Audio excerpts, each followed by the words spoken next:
এই সময়তে সেবা কাজ করার জন্য শ্যামাপ্রসাদ মুখার্জি খুব কঠোর হাতে সেবা কাজ করে মানুষকে সহযোগিতা করে আর আন্দোলন শুরু করেছিলেন যে এই যে পাকিস্তানে চলে যাচ্ছে, হিন্দুদের কোনো অবস্থা খারাপ হবে, হিন্দুরা সুরক্ষিত থাকবে না, হিন্দুদের অধিকার ছিনে নেওয়া হবে।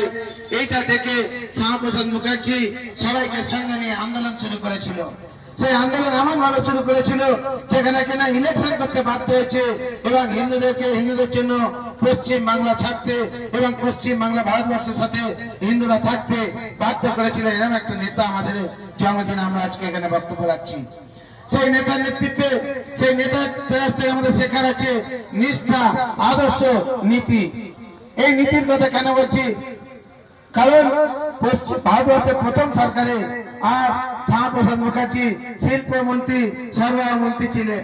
কিন্তু আজকে একটা বুথ সভাপতি, বুথের মেম্বারকে যদি পদত্যাগ করতে বলেন অনেক ভাববে, আর তৃণমূল নেতাদের কথা তো বলাই যাবে না, কিভাবে কেড়ে নিতে ওরা জানে।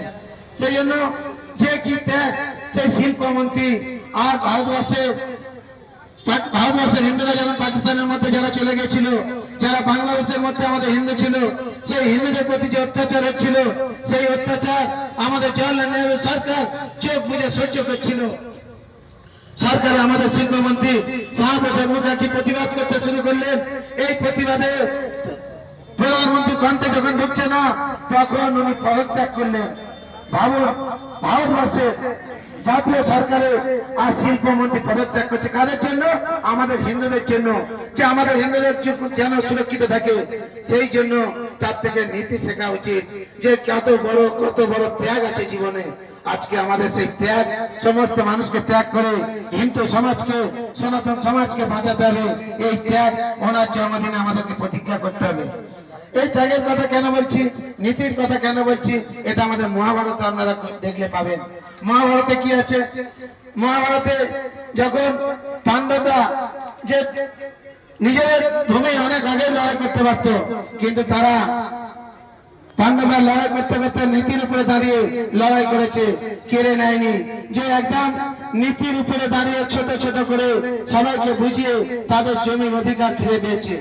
রামায়ণ দেখলে আপনারা পাবেন, রামচন্দ্রকে ভারতের মা যখন বনবাসে পাঠালো, সেই বনবাসে পাঠাবার পর সে বনবাসে যখন চলে গেলেন, তখন ভারতের মা থেকে, ভারত থেকে আরম্ভ করে সমস্ত রাজারা, ভারতের শ্বশুরবাড়ি থেকে প্রজারা, গুরুদেবরা আর রামচন্দ্রকে ফেরাতে চাইলেন।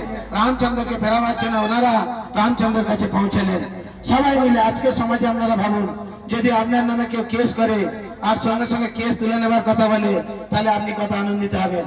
কিন্তু রামচন্দ্রের কাছে, রামচন্দ্র শ্বশুর থেকে, গুরুদেব থেকে, ভারত থেকে যিনি বনবাসে পাঠিয়েছেন, সেই ভারতের মা থেকে সবাই রামচন্দ্রকে ফেরাবার জন্য বনবাসে গেলেন।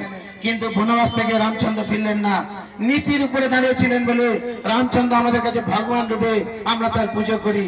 এই জন্য নীতির উপরে দাঁড়িয়ে থাকতে হবে। সেই জন্য আজকে সমাজে হাউলিবাগের কথা